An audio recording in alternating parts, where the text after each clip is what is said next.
द्वितीय प्रश्न का अर्थांतर सुनने की इच्छा है हमको, इसलिए हमने शंका कर दिया कि कुतः एतद् आघात, यदि वहीं से ही आता है जहां पर गया है तो पुनरुक्ति दोष आ रही है, यदि वहां को छोड़कर किसी दूसरे देश से आता है उस अर्थ को हम सुनना चाहते हैं, इसलिए हमने अर्थांतर को लेकर के अनर्थक को लेकर के शंका कर ली।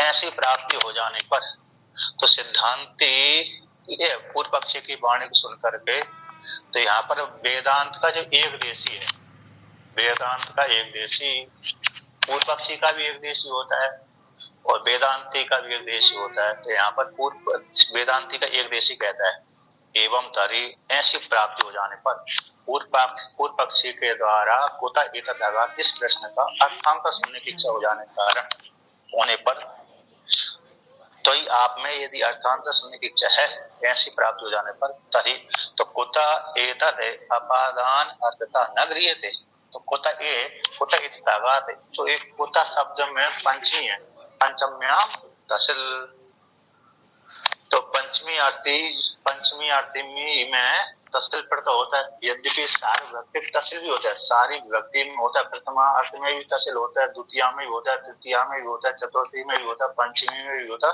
षष्ठी में भी होता है और सप्तमी में भी होता है।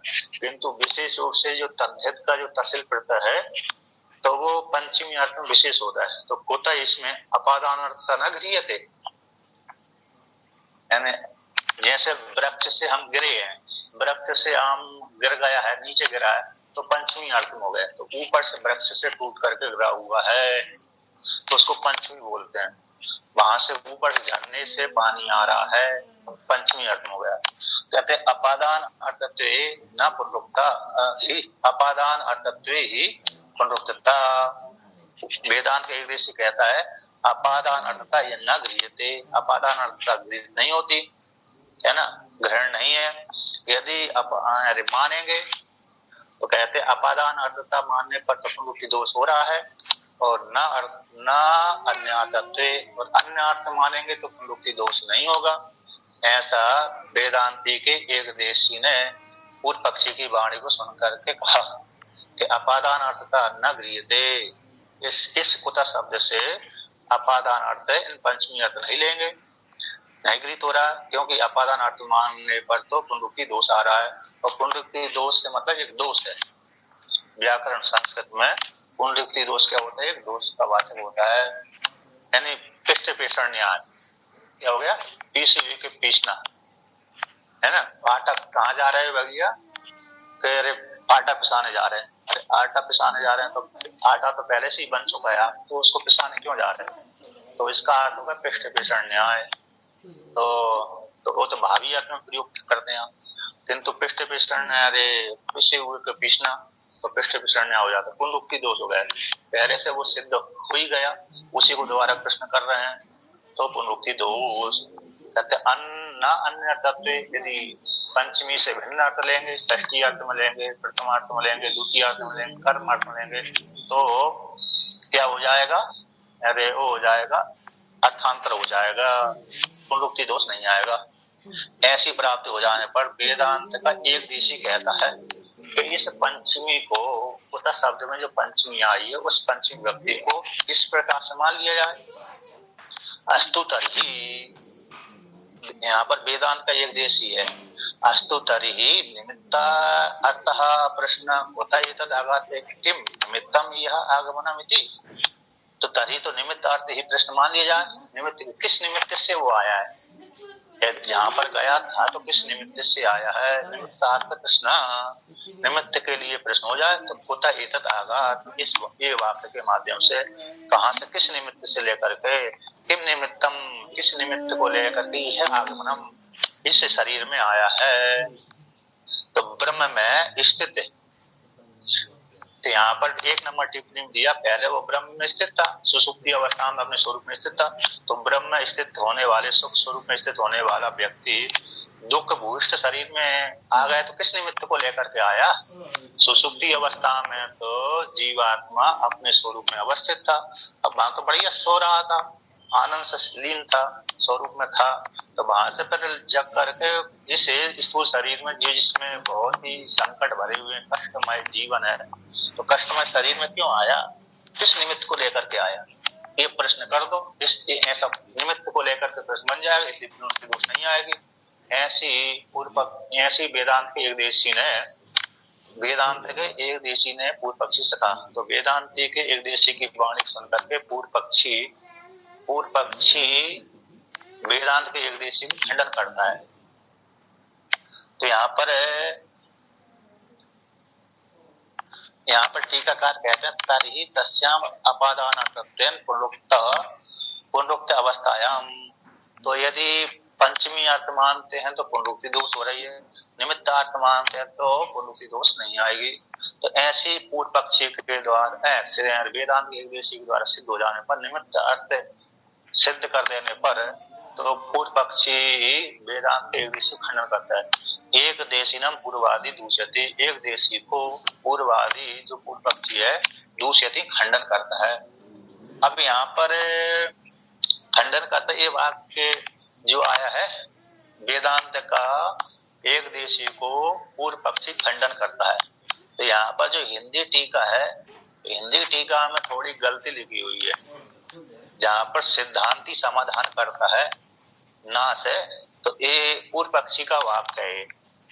गीता प्रेस में भी वही है और कैलाश आश्रम की पुस्तक में वही है, एक दूसरे की नकल है उसमें, लेकिन टीका के अनुसार यहाँ पर पूर्व पक्षी ही वेदांत के एक देशी को खंडन कर रहा है।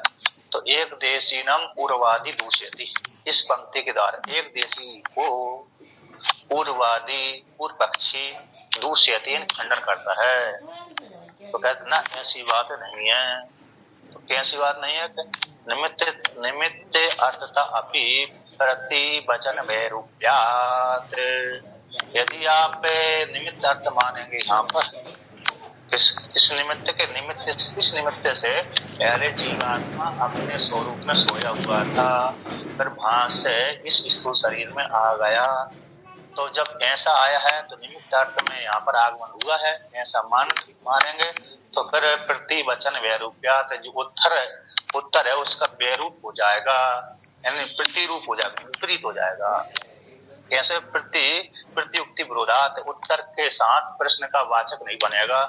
जो प्रश्न किया उसके अनुसार उत्तर नहीं हुआ तो उत्तर और प्रश्न में कैसे हो जाएगा? विपरीतता आ जाएगी, समाधान नहीं होगा।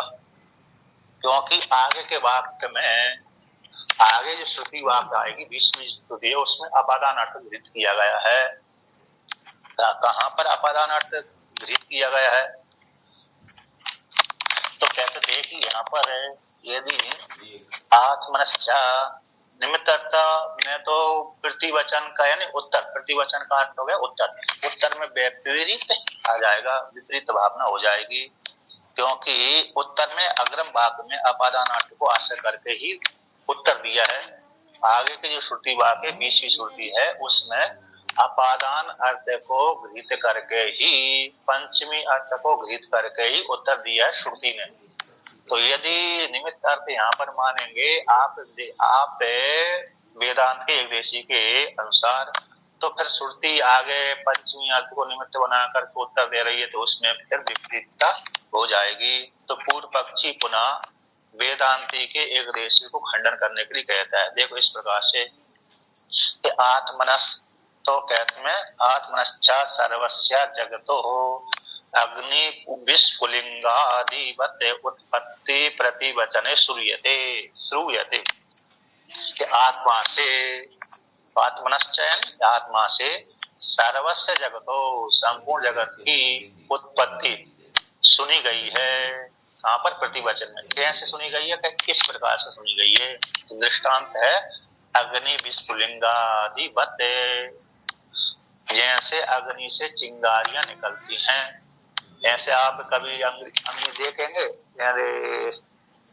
वो कत्था की मतलब एक लकड़ी होती है ना, जिसमें तेंदू की लकड़ी होती है, तो तेंदू की लकड़ी सूर्य में डाल दो, कलाई में डाल दो और उसके पास में बैठ जाओ, तो वो इतने जोर से चट चट चट करके जलती है, तो पास में बैठने वाले के कपड़े में ही आग लगा देती है, तो चट चट करके चलती है।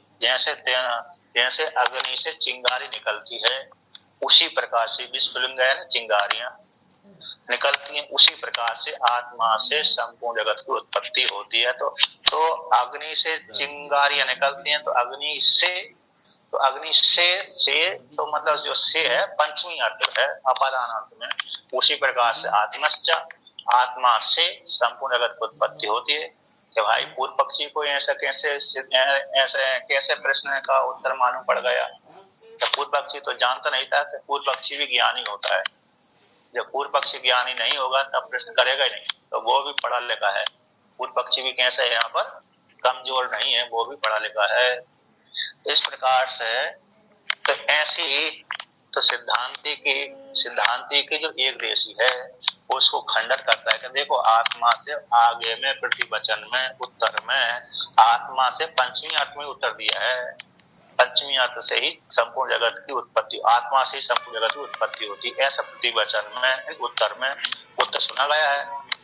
अब कहते हैं पूर्व पक्षी पुनः कहता है, यहाँ पर च शब्द आया ना, तो च शब्द आत्मनश्च में जो च शब्द आया तो टीकाकार कहते हैं च शब्द से चेतन अचेतन दोनों को ग्रहण कर लेना चाहिए।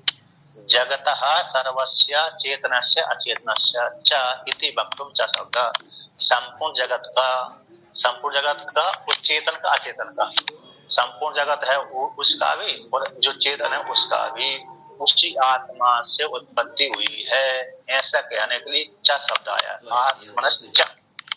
तो ऐसा चा का जान लेना चाहिए। जड़ तो उससे आत्मा से उत्पन्न हुई है और चेतन भी उसी आत्मा से हुई है, चेतन की उत्पत्ति भी उसी आत्मा से हुई है। अर्थात जीवात्मा की जो उत्पत्ति है उसी आत्मा से होती है वो, लेकिन वो उत्पत्ति कैसी होती है? चेतन रूप से होती है। आप मांडू उपनिषद में पढ़ेंगे, मांडू कारिका में, तो मांडू कारिका में गौड़पादाचार्य भगवान ने वहां पर चेतोन सुन ऐसे शब्द का प्रयोग किया है। पंचदशी में पढ़ेंगे वहां भी चेतोन सुन, और फिर श्वेतास्तर उपनिषद में पढ़ेंगे तो वहां भी आया है, श्वेतास्तर उपनिषद में भी है। और फिर कहाँ पर आया है? प्रधान जीवन आत्मनानुप्रवस्य इस श्रुति के अनुसार जो चेतन रूप से ही प्राग्ञ रूप जो प्राण रूप ईश्वर है जीवों को उत्पन्न करता है, और जड़ रूप से पृथ्वी आदि को उत्पन्न करता है, चेतन रूप से जीवों को उत्पन्न करता है। इस प्रकार से वहां पर आया है। तो जड़ और चेतन की उत्पत्ति इसी आत्मा से होती है, ऐसा कहने के लिए च शब्द आया है। इसलिए कहते अब उसी को पूर्व पक्षी और विवरण करता है, विस्तार करता है। देखो नहीं विस्फुलिंगा नाम विद्रवणे अग्निर निमित्तम अपादानम एवतुषा, क्योंकि जो विस्फुलिंगों की उत्पत्ति हुई है अग्नि से, विद्रवणे निकलने में, तो निकलने में अग्नि निमित्त कारण नहीं बनती। अग्नि इन विस्फुलिंगों को उत्पन्न करने में, निकालने में निमित्त कारण नहीं है, बल्कि उपादान हेतुषा। किंतु वह अग्नि कैसी उपादान कारण ही है विस्फुलिंगों को उत्पत्ति करने में, 4 नंबर टिप्पणी में उद्गमने में। तो जो विस्फुलिंग है चिंगारियां, तो चिंगारियां जो अग्नि से निकली हैं उसमें अग्नि निमित्त कारण नहीं है, बल्कि उपादान हेतुषा, उपादान कारण ही है। ये दृष्टांत हो गया।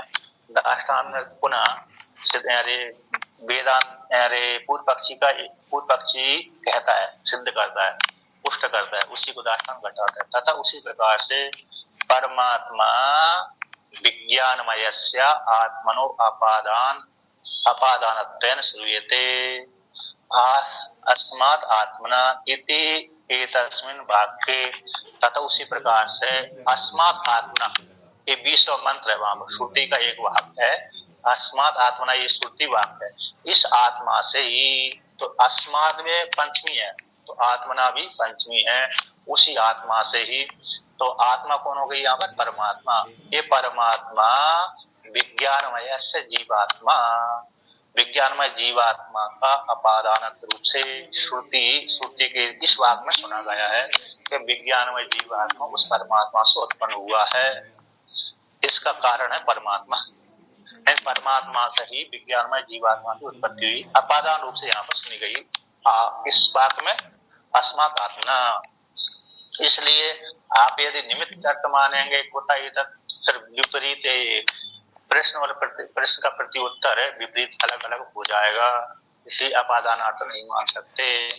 तो तस्मात् पूर्व पक्षी अब निगमन करता है तस्मात् प्रतिवचन वैलोम्यात्, इसलिए प्रतिवचन में विपरीत हो जाने से, विलोम हो जाने से, विलोम में नहीं विपरीत, विलोम के भाव को वैलोम में बोल दिया है ना, विपरीतता हो जाने से।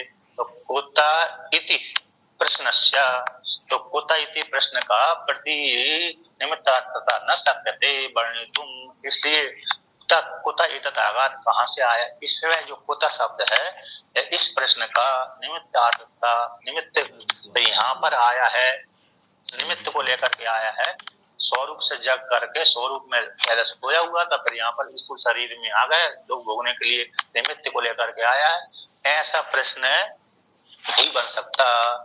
एक कुता शब्द में पंचमी अर्थ को छोड़ करके निमित्त अर्थ को, द्वितीय अर्थ को लेकर के, है ना, तो निमित्त अर्थ को लेकर के द्वितीय निमित्त अर्थ में यहाँ पर निमित्त अर्थ है तो प्रथमांती है, तो कहते हैं निमित्त अर्थ को, निमित्त अर्थ वाला प्रश्न न सकते, प्रश्न निमित्त के लिए यहाँ पर इस कुता शब्द पंचमी अर्थ को छोड़ करके निमित्त अर्थ में इस प्रश्न नहीं बन सकता।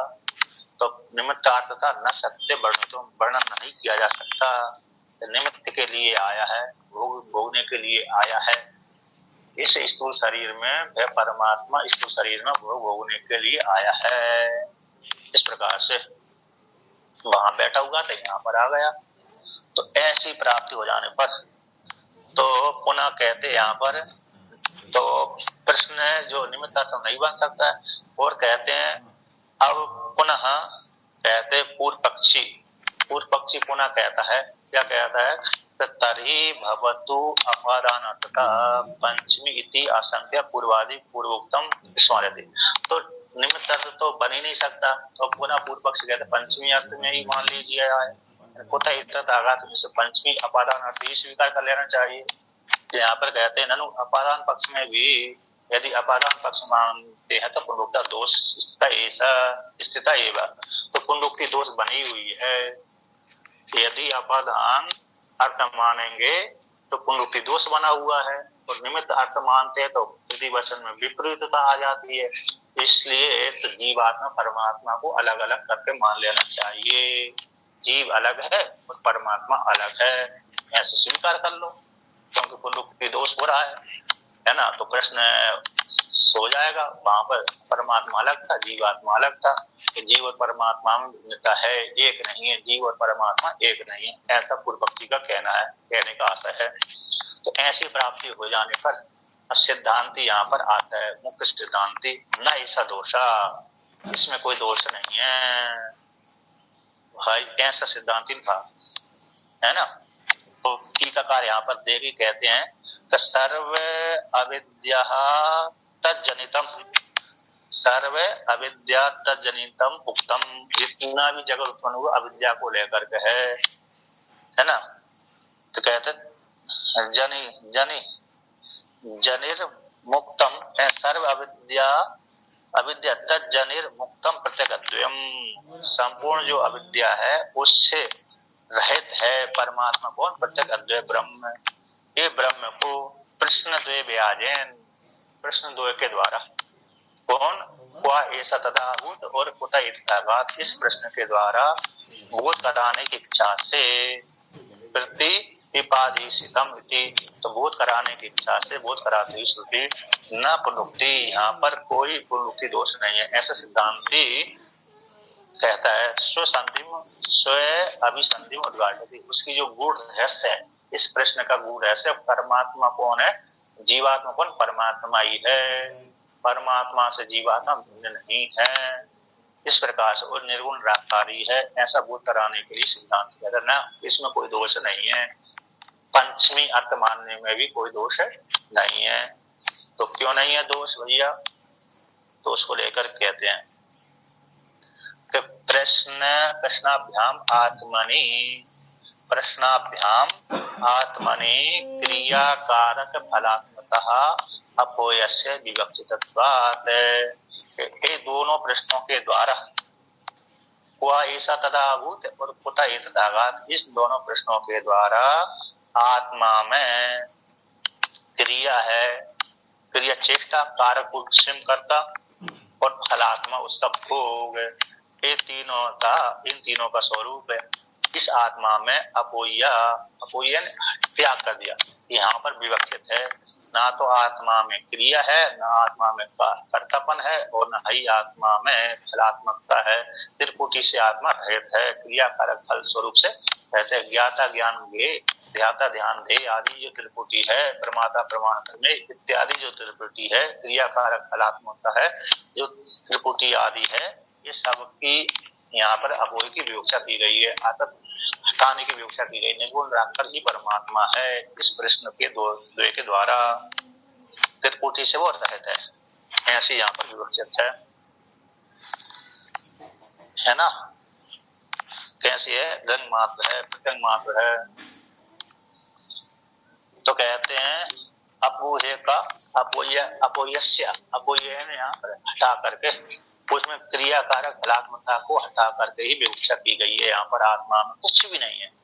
तो ये विद्या अविद्या विषय उपन्यस्त, यहाँ पर भी तो कहते हैं इस प्रश्न यहाँ पर भी क्या किया गया, यहाँ पर भी मतलब अतिक्रांत अध्याय में है ना, जो निकल गए अध्याय में, यहाँ पर भी पहले से भी, अरे पहले के वहां पर पीछे की प्रकरण में जो पीछे निकल गए, वहां पर भी कैसे मात्र संक्षेप रूप से आत्मा को विद्या विद्या के लेकर के वर्णन किया गया था।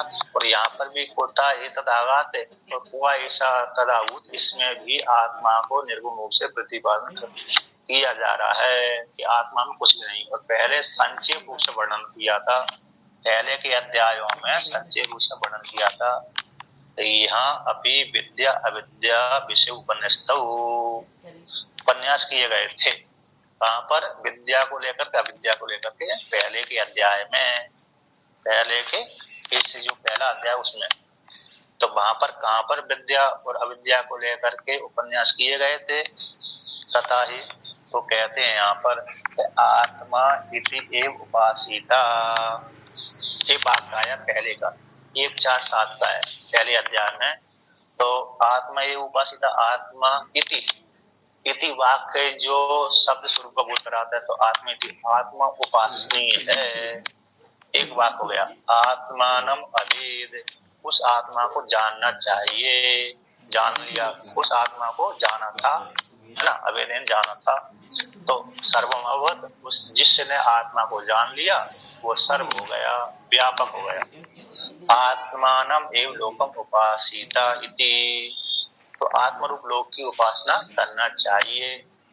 इति विद्या विषय, ये विद्या के विषय वर्णन किए गए हैं। कहाँ पर वर्णन किया गया? पहले के अध्याय में। तो आत्मा इति उपासिता 1-4-7 का है वाक्य, आत्मानम एव अवेद 1-4-10 का है पहले के अध्याय में, और आत्मानम एव लोकम उपासिता 1-4-15 का है। तो आत्मा इति उपासिता विद्या सूत्र, इसको बोलते हैं विद्या सूत्र।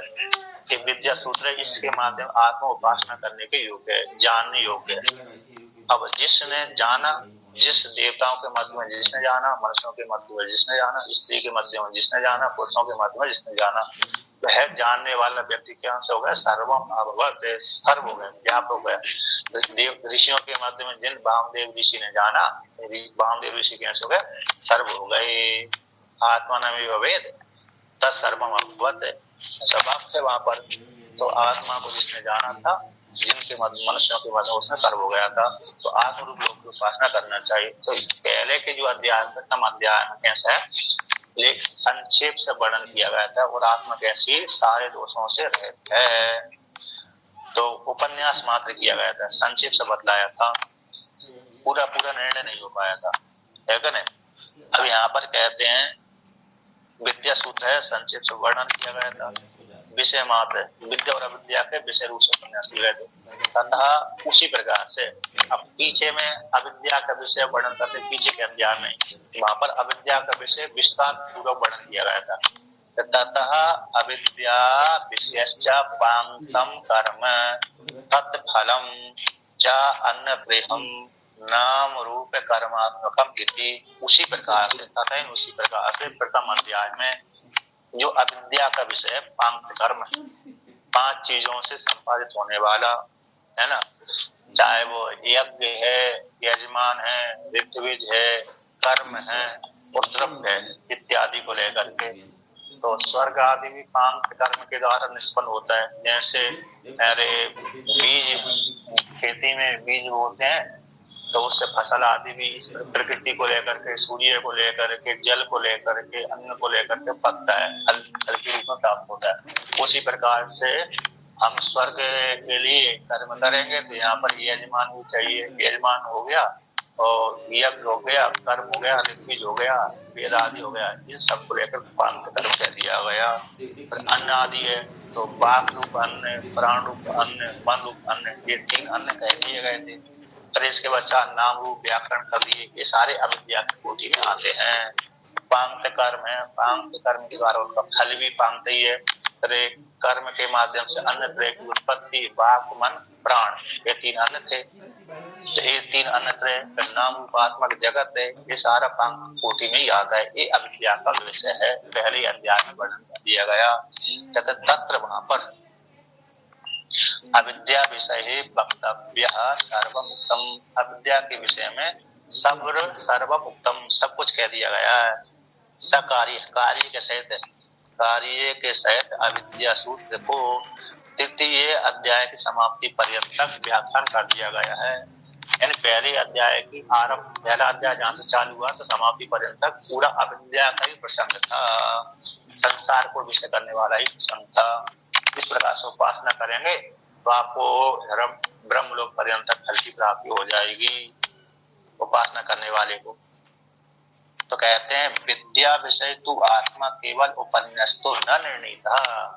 कहते पहले अध्याय में आत्मा इति उपासिता इस वाक्य के द्वारा, आत्मान अवेद इस वाक्य के द्वारा, आत्मानम एव लोकम उपासिता इन वाक्यों के द्वारा मात्र जो विद्या के विषय कौन है, परमात्मा है, आत्मा है, वो केवल उपन्यास मात्र किया गया था। संक्षिप्त विद्या सूत्र के द्वारा मात्र संक्षेप से वर्णन किया गया था, उपन्यास मात्र किया गया, न निर्णय नहीं किया गया कि आत्मा कैसी है, आत्मा निर्गुण है कि सगुण है, आत्मा से जगत उत्पत्ति होती है अथवा नहीं होती, अथवा उत्पत्ति करने वाली कोई दूसरी है।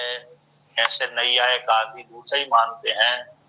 जैसे बहुत सांख्य दर्शन भी उत्पत्ति, जगत की उत्पत्ति तो प्रकृति करती है, आत्मा नहीं करती वहां पर, क्योंकि वहां पर आत्मा तो भोगता है। उनके मत में कर्ता कौन है, प्रकृति जड़ है, प्रकृति है, गुणात्मक प्रकृति है। तो वो ऐसा मानते हैं कि उसी प्रकार से वेदांत में भी है क्या, तो उसको निर्णय वहां पर पहले अध्याय में नहीं किया था, मात्र उपन्यास मात्र किया गया था आत्मा का। इस प्रकार से तो ये तो दूसरे अध्याय में क्या कर रहे हैं, तो दूसरे अध्याय में उसी का निर्णय कर रहे हैं कि आत्मा से संपूर्ण जगत उत्पत्ति होती है, कोई प्रकृति आदि की मानने की जरूरत नहीं है। आत्मा ही अपनी माया शक्ति को स्वीकार करके स्वयं ही जड़ बनता है, स्वयं ही चेतन बनता है। तो कैसे स्वयं जड़ बनता है, कैसे स्वयं चेतन बनता है, जैसे ऊन नावी, मकड़ी जो घरों में मकड़ी रहती है जाल बना देती है, जाल बना देती है तो वह जो जाल बनती है, जाल बनाती है, जाल रहता है वह भी उसका शरीर के भीतर से निकालती है अपनी लार, तो लार को जाल बना देती है। तो वो जो जाल बना हुआ है तो वह क्या हो गया, जड़ वर्ग हो गया।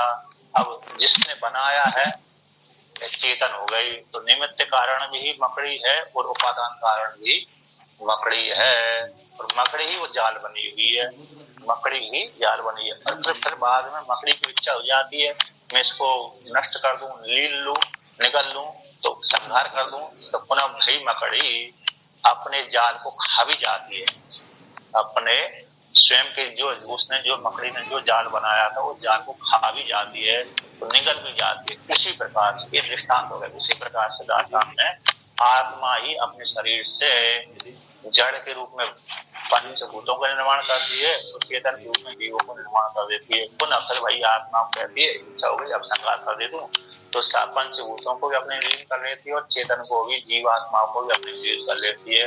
तो ब्रह्म ही अभिन्न निमित्त उपादान कारण है। जैसे मकड़ी, इस प्रकार से यहाँ पर निर्णय किया जाएगा।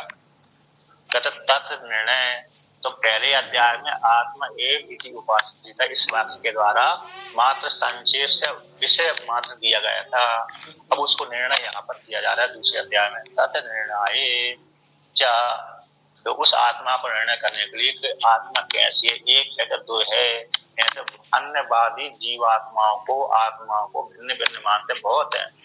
उसमें एक सांख्य दर्शन की एक कारिका है, जनन मरण करना नाम। तो जैसे जन्म इंद्रियों की उत्पत्ति और मरण होता है, आज किसी का घर में पैदा हुआ पुत्र दूसरे घर में मर ही गया, तीसरे घर में उत्सव मना रहे हैं, चौथे घर में विवाह शादी हो रहे हैं, तो कोई मर रहा है, कोई हो रहा है, कोई विवाह आदि मना रहा है, तो उत्सव मना रहा है। कोई सुखी है उसी काल में दूसरा दुखी है, किसी को दुखी होने की तैयारी में चल रहा है, किसी को सुखी होने की तैयारी में चल रहा है। तो इससे सिद्ध होता है कि वे जीवात्मा अलग अलग है, ऐसा सांख्य दर्शन कहता है। तो उसी प्रकार से क्या वेदांत दर्शन भी कहता है ना, वेदांत दर्शन कहता है कि एक को छोड़कर दूसरा है ही नहीं है। उसी को निर्णय करने के लिए कहते हैं, आत्मा को निर्णय करने के लिए ब्रह्मते ब्रह्माणि इति प्रदान्तम ज्ञापयिष्यामि इति च। उसी आत्मा को निर्णय करने के लिए ये बात आया, ब्रह्मते ब्रह्माणि, हे राजन मैं तुम्हारे लिए ब्रह्म को उपदेश करूंगा, ये बात आ गया। फिर प्रकरण में और ज्ञापयिष्यामि, राजा ने उसको, राजा ने जिसने प्रश्न किया था, जिसने ब्रह्म ज्ञान देने के लिए आ रहा था, उसी को पुनः जब हार गया राजा के द्वारा, पराजित हो गया, अर्थात राजा तो पहले से विद्वान था, और जो ज्ञान देने के लिए आया था वो अधूरा विद्वान था, श्रवण ब्रह्म तक ही जानता था, निर्गुण ब्रह्म को नहीं जानता था। तो पुनः राजा ने उसको प्रतिज्ञा कर ली कि मैं तुमको बोध कराऊंगा। तो ये श्यामी, ये जो लिंग है भविष्य काल का लिंग है ना, और ब्रह्म ते ब्रह्माणी, ये लोट लकार का रूप है। ब्रह्माणी यहाँ पर कैसा होगा, लोट लकार का ये रूप हो गया। तो दो जो लिंग है इस प्रकार से, तो ब्रह्म का उपदेश करूंगा मैं तुमको, और मैं तुमको बोध कराऊंगा। तो ये वहां पर जो उसी जो पहला अध्याय में आत्मा इति उपासिता इस वाक्य को निर्णय करने के लिए ये दोनों आए हैं। इस प्रकार से इस निर्णय करने के लिए यहाँ पर वर्णन किए गए। तो किस आत्मा को निर्णय करने के लिए प्रश्न आया, अरे क्वा तथाभूत और कुत तथागत। इस वाक्य को निर्णय करने के लिए, किसके निर्णय करने के लिए, आत्मा इति उपासिता, इसको निर्णय करने के लिए, आत्मा को निर्णय करने के लिए ये दोनों प्रश्न उठाए गए हैं। प्रतिज्ञा भी हो गई ब्रह्म ते ब्रह्माणि, और ज्ञापयिष्यामि, प्रतिज्ञा भी हो गई मैं तुमको बोध कराऊंगा। अतः तद ब्रह्म विद्या विषय भूतम ज्ञातयितव्यम याथात्म्यतः। अतः इस हेतु से विद्या के विषय का पहले प्रकरण हो जाने से, संक्षेप से वर्णन कर देने के कारण, तद उसी ब्रह्म को ब्रह्म जो विद्या का विषयभूत है, विद्या का विषयभूत, ज्ञान का विषयभूत है, ज्ञान का विषय कौन है, परमात्मा, आत्मा, उस आत्मा को ज्ञापयितव्यम, बोध कराना चाहिए। यथा के भाव को याथात्म रूप से, वास्तविक रूप से उसी जो ब्रह्म विद्या के विषय ब्रह्म, उसको यथार्थ रूप से बोध कराना चाहिए। इसलिए श्रुति ने यहाँ पर दो प्रश्न कर दिए। जो पहले ब्रह्म आत्मेति उपासित है, इससे आत्मा के यथार्थ रूप से श्रुति बोध कराना चाहती है साधकों को कि तुम्हारा स्वरूप ये है, जीव का स्वरूप ये है। इसको बोध कराने की इच्छा से श्रुति ने दो प्रश्न कर दिए। कौन सा प्रश्न कर दिया, क्वा ऐसा तथा आभूत होता एतद आगात, ये प्रश्न कर दिए। तो श्रुति को इच्छा है कि साधक जान ले अपनी आत्मा को कि आत्मा कैसी है, निर्गुण निराकार है। अतः तद अनुरूप प्रश्न, उसी आत्मा के बोध कराने के अनुरूप ही वे दो प्रश्न हैं। उत्थाप्यते, उठाए गए हैं। किसके द्वारा? श्रुत्या, श्रुति के द्वारा उसी आत्मा को निर्णय करने के लिए दोनों प्रश्न उठाए गए हैं श्रुति के द्वारा। वायसा तथाभूत उत इतकागात, कहाँ पर आत्मा थी और कहाँ से आई है, ये प्रश्न उसी को निर्णय करने के लिए उठाए गए हैं। अब इस प्रकार से वर्णन कर दिया। वर्णन करने के पश्चात अब आगे कहते हैं तत्र यत्र भवति तदधि। अब यहाँ पुनः सिद्धांति कहता है कि तत्र, तत्र का 11 नंबर टिप्पणी, दोनों प्रश्नों के मध्य में, दोनों प्रश्नों, तत्र पहले शब्द काट हो गया, दोनों प्रश्नों के मध्य में कहते ये दोनों प्रश्नों श्रुति के द्वारा उठाए गए उसी आत्मा को बोध कराने के लिए उपयोगी हैं। इसलिए याथात्म व्याख्यान के उपयोगित्व प्रश्न दोनों का तो है इतिहास संकट, तो इसलिए श्रुति अर्थ को यहाँ पर कहते हैं। किस प्रकार से दोनों प्रश्न आत्मा को बोध कराने के लिए, ऐसा पूर्व पक्षी प्रश्न कर रहा है। किस प्रकार से आत्मा को बोध कराने के लिए, ये यथार्थ रूप से बोध कराने के लिए दोनों प्रश्न हैं, किस प्रकार से हैं? ऐसी प्राप्ति हो जाने पर पूर्व पक्षी के द्वारा सिद्धांति कहते हैं तत्र, इन दोनों प्रश्नों के मध्य में तत्र यत्, तो कहते हैं अधिकरण और अपादान का अर्थ करते हैं। अधिकरण किसको कहते हैं और अपादान किसको कहते हैं, उसको कहते हैं तो यत्र भवति तद अधिकरण, जहाँ पर आप जिस किसी कुर्सी के ऊपर बैठे होंगे, तख्त के ऊपर बैठे होंगे, पलंग के ऊपर बैठे होंगे, तो मिट्टी के ऊपर ही बैठे हैं, पृथ्वी के ऊपर बैठे हैं। यत्र, जहाँ पर, यत्र में जो त्रल प्रत्यय है, तो त्रल प्रत्यय अधिकरण सप्तमी का वाचक होता है, तो सप्तमी अधिकरणात्मक होती है। तो यत्र जहाँ पर भवति होता है तद अधिकरणम, वे अधिकरण होता है। जहाँ पर जो व्यक्ति जहाँ पर है, नीचे है, उसको अधिकरण होता है। यद भवति, और जो होता है, जो जिसके ऊपर होता है, तद अधिकर्तव्यम, वे आधे होता है ना। वो कैसे हो गया? अधिकर्तव्य आधे, एक नीचे का आधार, ऊपर का आधे। जैसे आप जिस किसी के ऊपर बैठे होंगे वो आप आधे हो गए, क्योंकि आप दूसरे के ऊपर बैठे हुए हैं। तो जिसके ऊपर बैठे हैं तो वो आधार हो गया। तो जहाँ पर जो होता है उसको अधिकरण बोलते हैं, और जो उसके ऊपर बैठा रहता है वह अधिकर्तव्य होता है। तयो दोनों में तयोश्च अधिकरण अधिकर्तव्य, अधिकरण अधिकर्तव्य और भेदो दृष्टो लोके, एक अधिकरण और एक आधार, एक आधे अधिकर्तव्य, तो एक आधार एक आधे भाव, दोनों में भेद लोक में देखा जाता है। एक ऊपर बैठा है, एक नीचे बैठा हुआ है ना। जैसे पिता ने अपने पुत्र को ऊपर उठा लिया, कंधे पे बिठा लिया, तो कंधे पे बिठा लिया तो पिता नीचे आधार हो गया, पुत्र आधे हो गया। तो जो ऊपर कंधे पे बैठा वो आधे होता है, जो कंधे पे बिठा रहा है वो आधार हो गया। इसलिए वहां पर दोनों में भेद हो गया, पिता पुत्र में भेद हो गया। उसी प्रकार से यहाँ पर जिस कुर्सी पे बैठे हुए हैं वो आधार हो गया, और जो हम बैठे वो आधे हो गए। तो आधार आधे में भेद होता है, अधिकरण में और अधिकर्तव्य में भेद होता है। तो अब आपादान को भी लेकर कहते हैं तथा उसी प्रकार से यथा आगच्छति तदा आपादानम, या आगच्छति सकर्ता तस्माद् अन्योदृष्टा। तो उसी प्रकार से, जिस प्रकार जहाँ से आगच्छति, जो व्यक्ति जहाँ से आया है, जिस स्थान से आया है, जिस स्थान से आया उसको अपादान बोलते हैं। और जो और या आगच्छति, जो आया हुआ है व्यक्ति, सकर्ता, वो कर्ता कहलाता है। जो जहां से आया है वो पंचमी हो गई, और जो आया है वो कर्ता हो गया। तो दोनों में भी अपादान में और कर्ता में भी देखा जाता है लोक में कि आम से आम का वृक्ष, आम रूप वृक्ष से आम का फल आया है, टूट कर गिर गया ना। आम रूप वृक्ष से आम का फल, जो फल आम है वो उस टूट करके गिरा हुआ है, तो आम अपादान से ये फल आया है। तो इस प्रकार से तो आम का फल अलग हो गए और आम अलग हो गए, वृक्ष अलग हो गया, तो एक अपादान हो गया, एक कर्ता हो गया। अथवा हम आम के ऊपर बैठे हुए थे, चढ़ गए थे, तो उसी आम से पर नीचे उतर आए, तो हम नीचे उतर आए, हम कर्ता हो गए, और अब वहां से आए हैं तो अपादान हो गया।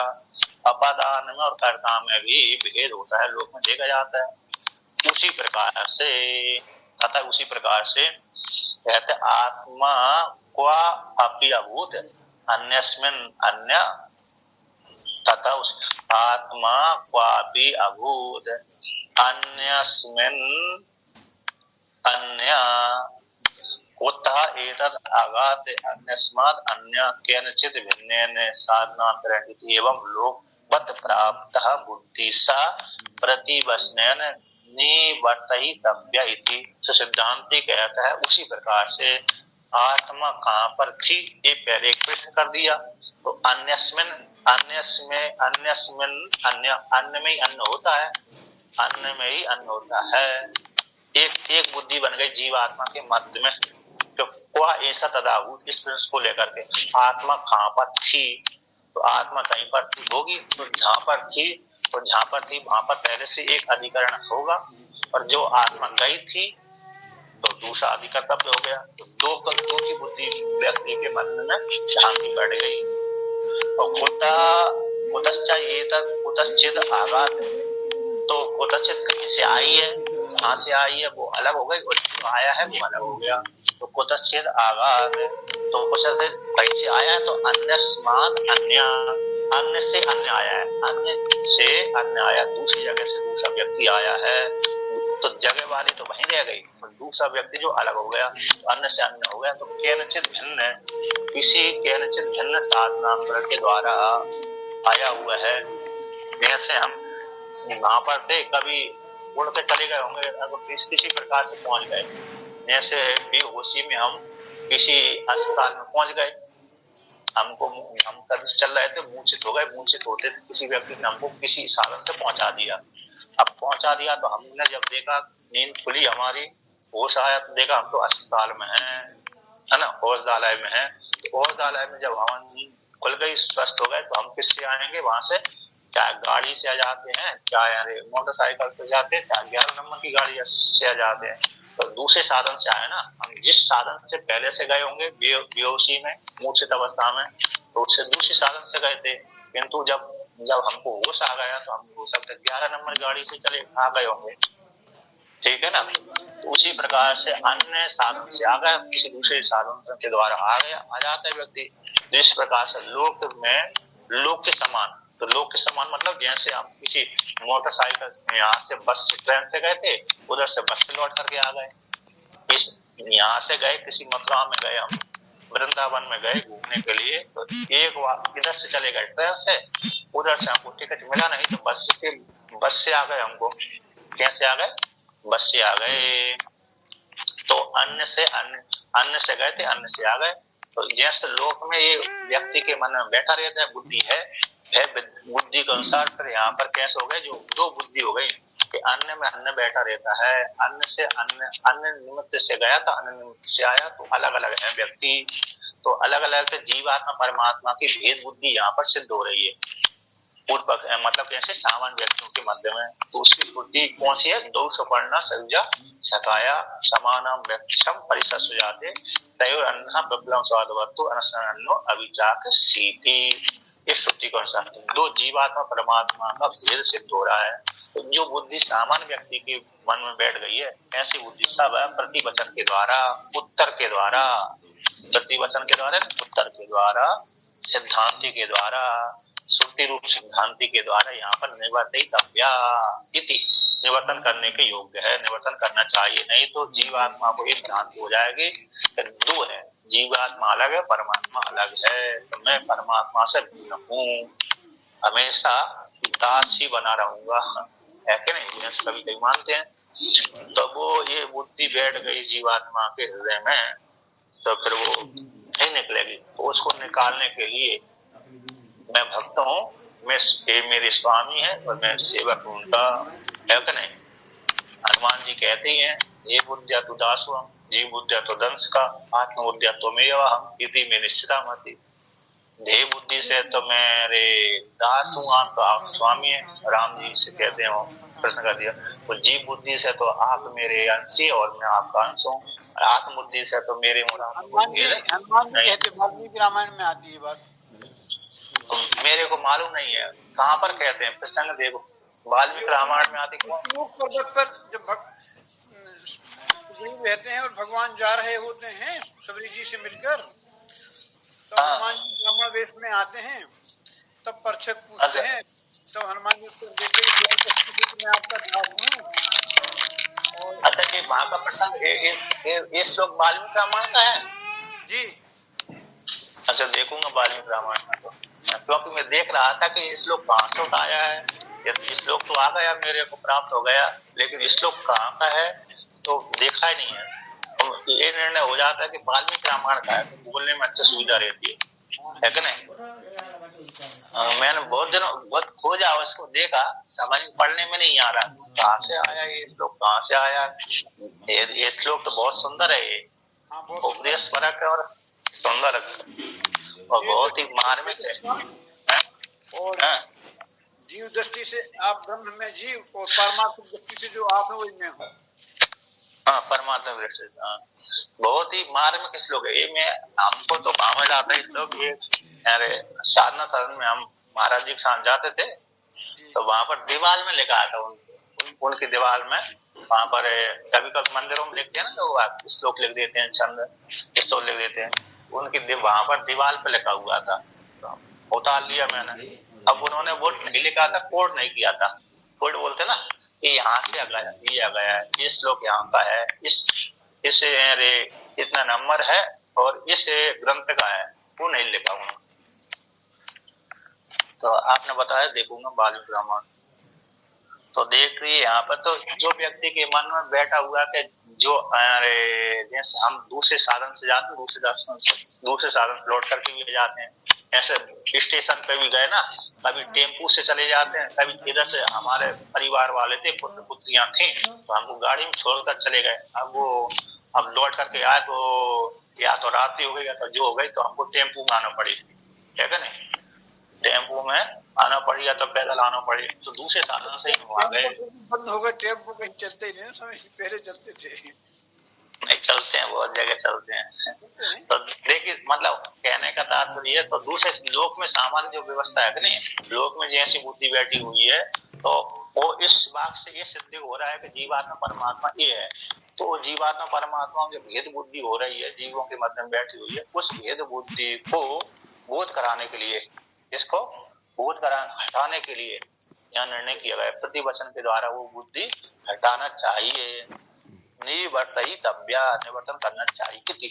इसके लिए यहाँ पर प्रश्न श्रुति के द्वारा उठाए हैं, उसी को लेकर कहते हैं, न अयम आत्मा अन्यो अन्यत्र अभूत अन्यो व अन्यस्मात् आगता सानंतरम वह आत्मनि अस्ति। तो कहते हैं, हे आत्मा,